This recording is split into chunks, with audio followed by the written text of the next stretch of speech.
شبیر حافظ صاحب، جناب نسیم سحر صاحب، جناب سخاوت علی نادر صاحب، بالخصوص کاروان ادب کاس کے چیئرمین قابل صد احترام جناب پیر غلام مجدد سرہندی صاحب اور قابل احترام جناب پیر بہاؤدین سرہندی صاحب، آپ تمام شرکائے محفل، مہمانان خصوصی، چیئرمین عالمی ادب اکادمی جناب نسیم شیخ صاحب، جو قافلہ عالمی ادب اکادمی کا جس میں شمار شعراء ہیں کراچی سے اور دیگر شہروں سے،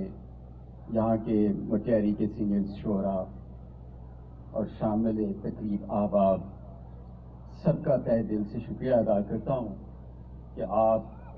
ادب کی خدمت میں پیش ہیں اور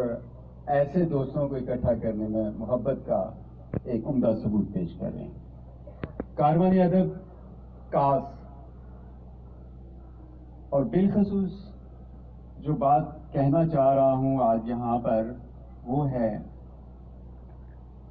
عرس مبارک کے حوالے سے کہ پاکستان بھر میں یا دیگر جگہوں پر جہاں عرس مبارک ہوتے ہیں وہاں پر کنجروں کا راج ہوتا ہے، وہاں پر ٹھیلے لگے ہوتے ہیں، خسرے بلائے جا رہے ہوتے ہیں، پتہ نہیں کیا کچھ ہو رہا ہوتا ہے، بھنگی چرسیے پتہ نہیں کیا کچھ کر رہے ہوتے ہیں۔ میں آج قابل صد احترام جناب پیر غلام مجدد سرہندی صاحب کو اس قافلے کا رہنما مجاہد قرار دیتا ہوں جس نے اس روایت کو رد کر کے آج ایک نئی روایت کو جنم دیا ہے، اور جتنی درگاہیں ہیں وہ اس کو دیکھ کر ایک نیا راستہ اپنائیں گی کہ فرسودہ روایات کو جلا کر راکھ کر دیں گی۔ تو یہاں سے اٹھنے والی آج کی یہ تقریب جو محبت سے جناب غلام مجدد سرہندی صاحب نے ابتدا کی ہے، تو میری رب تعالیٰ سے دعا ہے کہ ان کو زندگی عطا فرمائے اور اسلام کے صحیح معنوں کا جو نقشہ انہوں نے پیش کیا ہے وہ دنیا بھر میں چھا جائے۔ میں چند اشعار پیش کر کے اجازت چاہوں گا۔